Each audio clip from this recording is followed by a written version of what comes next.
3, 2, 1, 0. Ignition.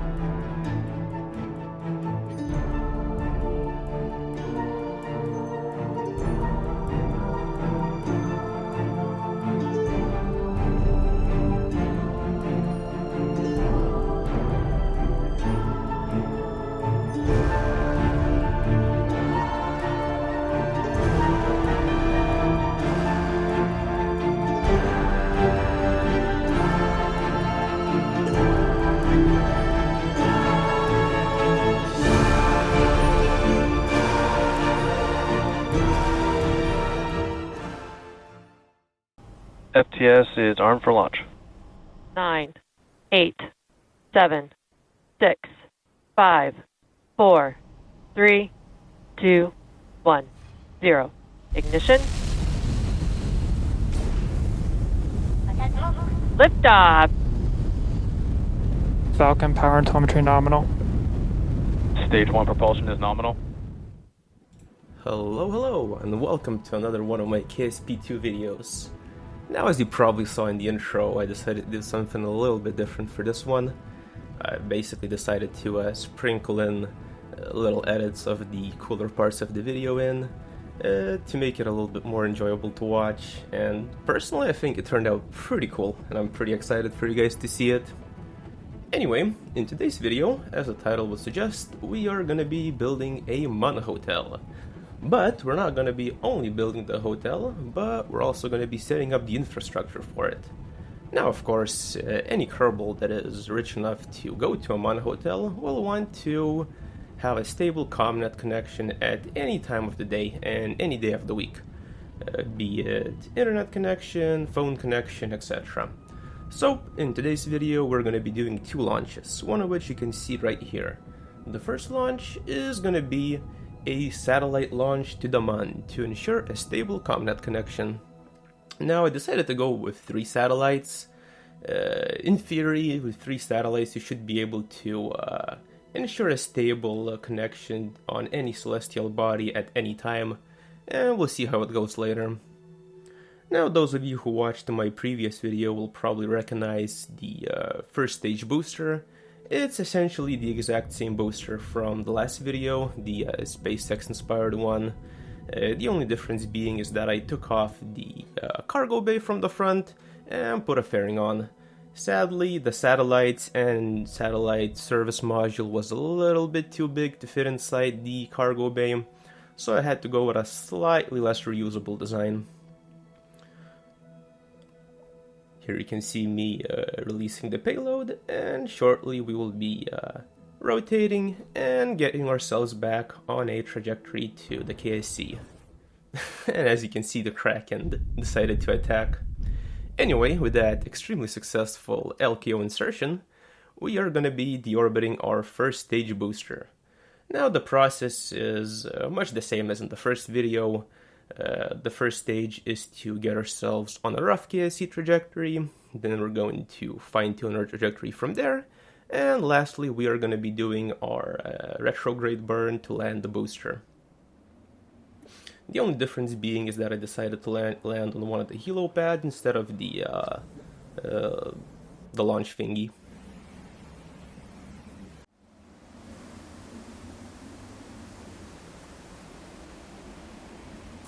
Acquisition of signal in Bermuda. Dragon SpaceX nominal trajectory. Strong back trail started.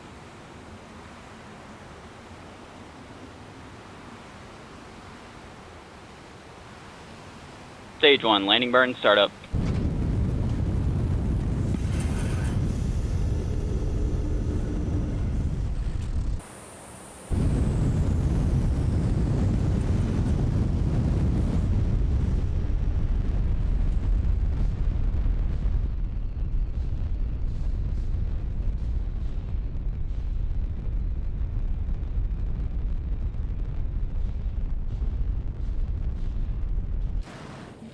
Stage 1, nominal landing confirmed. Now, unfortunately, due to some KSP2 limitations, I couldn't get the footage exactly how I wanted it to be. I'm sure you probably noticed that I had to have the in-game overlay on, since I actually didn't need to see what I was doing. And the reason for that is, for every single shot I had to do separate landings, which was very time consuming. In total, it probably took me about the same amount of time to do this landing as it did in the previous video, although I did get a fair bit of practice doing these suicide burns, so thankfully I was able to knock them down a little bit faster. I just had to do a lot more of them, because I had to do like different shots for each different angle.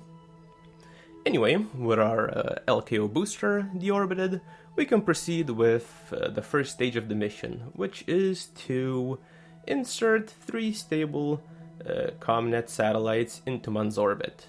Now, we're just going to be doing a little burn to get ourselves to Mun's orbit. We're going to be doing it the lazy way, just wait for Mun to rise over the horizon of Kerbin, and burn prograde. Now, in theory, with 3 satellites, you should be able to ensure a 100% coverage of any celestial body as long as you place them correctly.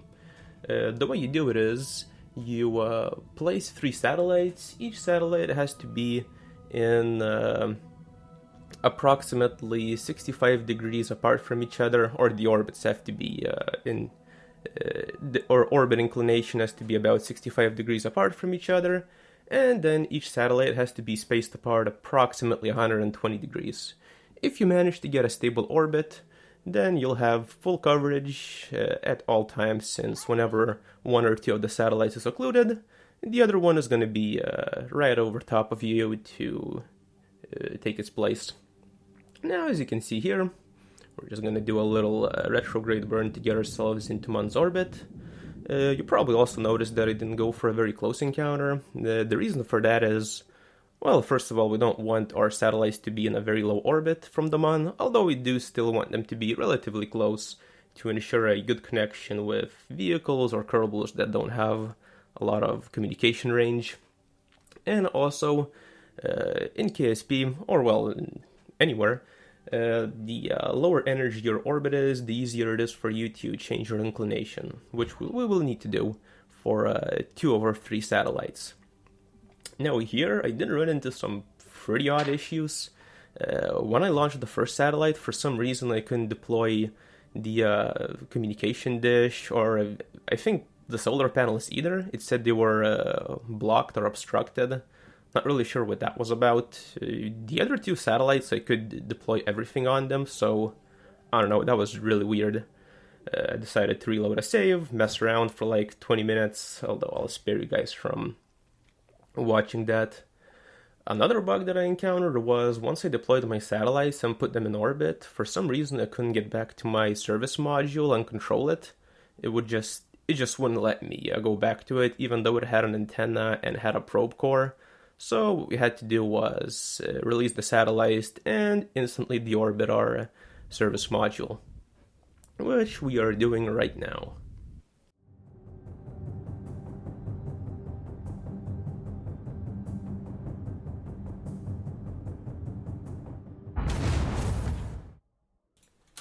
Now, after watching some fireworks, we can get to putting our drones into a stable orbit. I didn't feel like doing a full edit for the deorbiting of the first stage. Felt like it wasn't that eventful, so I just took a little what I thought was an interesting angle and slapped it in. Anyway, as you can see on screen, we're gonna be putting our satellites into the desired orbit. First off, we're gonna be adjusting our inclination with all 3 satellites, and after that, we're gonna be spacing them out. Now, the first part is super simple. All you do is burn either normal or anti-normal with 2 of the drones, leaving 1 of the drones untouched. I did pack a lot of extra delta V into these satellites. The reason was, I haven't done a KSP1 mission on the Mun in a very long time, and I wasn't sure how much delta V I would need for inclination change and other maneuvers, so I decided to pack ample extra delta V just to be safe. Now here you can see us extending our orbit. The reason why I'm doing is to space out each of the satellites from one another.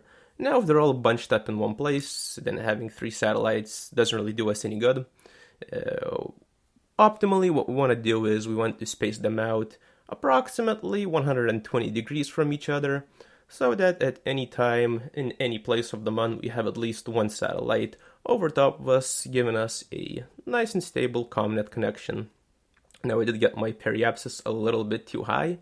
I actually got the periapsis perfectly so that the satellite would stay in a near perfect orbit with the other one, so I had to reduce it a little bit and try again.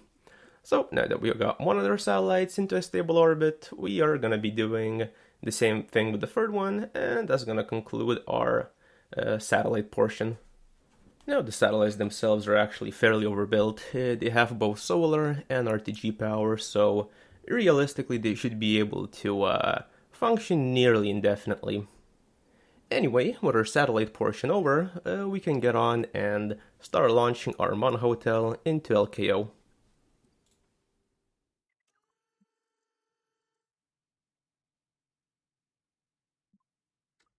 Falcon 9 is configured for flight. LDs go for launch. 10, 9, 8, 7, 6, 5, 4, 3, 2, 1, 0. Ignition. And liftoff. Stage 1 propulsion is nominal.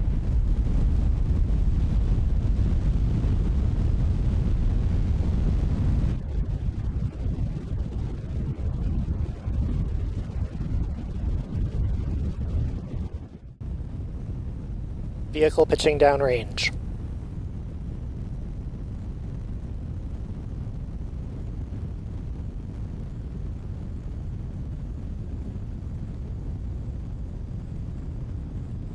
Dragon SpaceX nominal trajectory.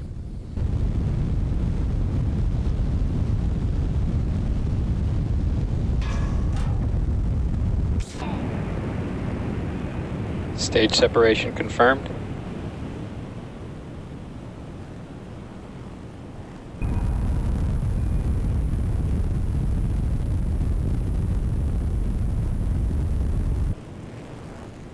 Stage 2 continues to follow a nominal trajectory. And now that we've taken off, we can proceed with the rest of the flight, inserting the Mun Hotel into LKO. Now, the rocket itself was fairly chunky. I didn't want to make the rocket too thick and add a whole lot of engines to it, make it look not very realistic. So I decided to go for a more standard, relatively long main stack approach and pretty thick side boosters on the sides. The rocket did have a little bit of issues of getting into LKO. I mean, realistically, it's fully capable of it. You just had to be careful to fly a decently optimal trajectory because each of the stage barely has enough thrust to actually counteract Kerbin's gravity. Now, unfortunately, with my trip to the Mun, I did encounter some extra bugs once again, to nobody's surprise. I feel like my voiceovers are like 70% just talking about how I encountered bugs. But anyway, this one was, I think it was in the patch 1 as well. Basically, whenever I would go into map view, my craft would just start to drift, and it wouldn't hold prograde, basically. I tried to counteract that by turning SAS off and trying to hold prograde manually, but it still didn't work. It felt like whenever I would go into map view, like an invisible force would just drag my ship off course, which was pretty weird. Realistically, the way I solved it is turning SAS off, starting my prograde burn towards the Mun, and then just going into non-physical time warp, which worked out pretty okay. If the burn was, or if I had to intercept something further away, like a different planet, or do a much more precise burn, it wouldn't really have worked, so I probably would have had to burn without map view, because if I wasn't in map view, both SAS and stability worked fine. I didn't even need SAS. So yeah, that was pretty weird. You can see me here trying to fight the random Kraken force, but eventually I did figure it out. Now, after completing the prograde burn towards the Mun, we're gonna be getting ourselves into a bit of like an intermediate orbit on the Mun. The reason why we once again don't want to get a close encounter with the Mun is because we are gonna be changing our inclination, since we do have a very specific point on the Mun that we want to land on, that being, of course, the Mun Arch. Now I'm sure, as most of you know, the lower energy your orbit is, the less it costs for you to change your orbit inclination, which we will need to do. Anyway, after we change our inclination and find the Mun Arch, we're gonna have to execute a landing, and that's gonna be that. Thankfully, I did pack a lot of additional Delta V into both my Mun Encounter service module and the Mun Hotel itself. So I had plenty of additional Delta V to maneuver around the Mun, find the Mun Arch, and then have plenty of Delta V for maneuvers near the Mun Arch itself.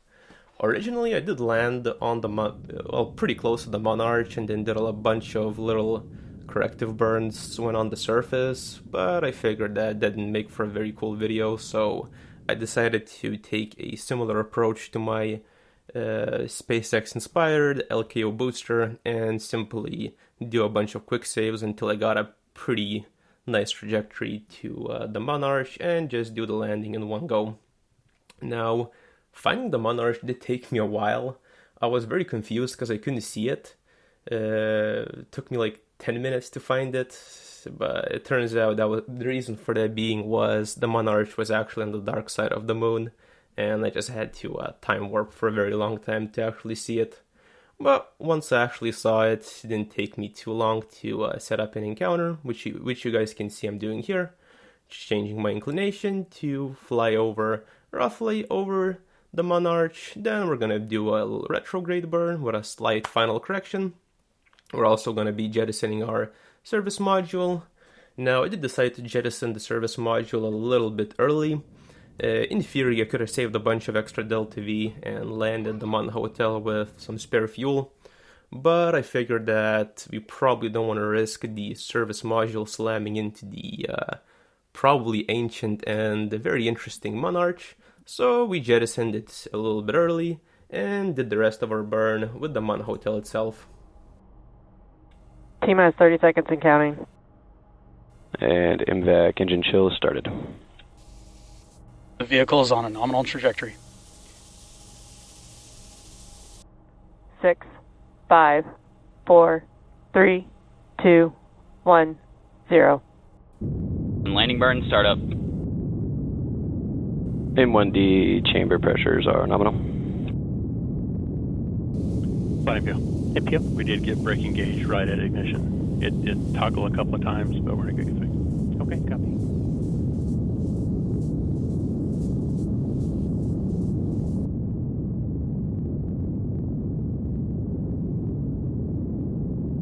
Stage 2 terminal guidance. Nico, what camera is that we're looking at?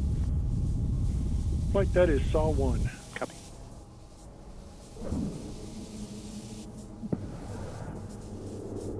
Flight control, ICBS is an attitude control and maneuvering to solar normal. Copy, good news.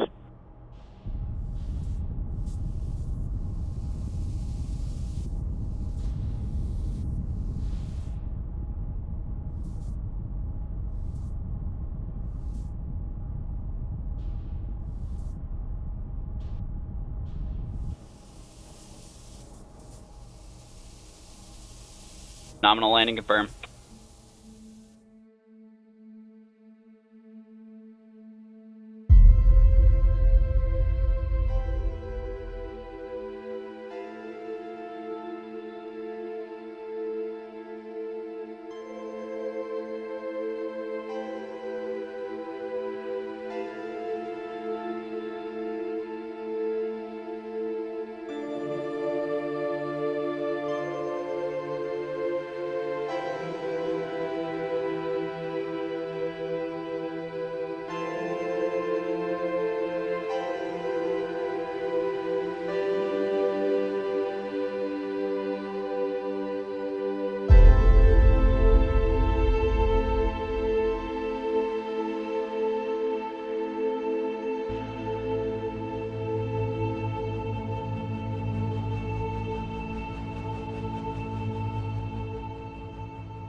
Wow, this video took way longer to make than my other ones. I think I spent like 3 full days, and I do mean like full working hour days on this video. But I think the end results are pretty worth it. I'm pretty happy with how some of these edits turned out, and I think it makes the video a lot more enjoyable to watch. And it also showcases how cool looking and cool sounding KSP2 can be. For anyone who made it this far, thank you a lot for watching, and I'll see you in the next one.